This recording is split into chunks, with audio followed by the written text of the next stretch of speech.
ILX is all done. No tools up here, no tools down there. But look at all the tools that I brought to get this job done. Ooh, a little bit crazy there. Look at all those tools. 19mm impact,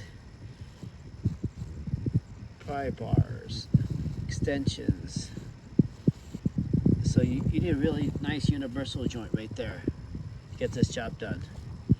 This is not something that you want to do without a lot of tools. Don't do this in the woods. All right.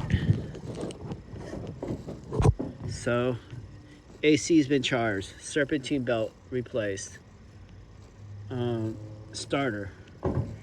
I still got to test drive the car to get this, make sure the starter's working, and then I still got to find a leak because this car is only 11 years old and it was low on refrigerant.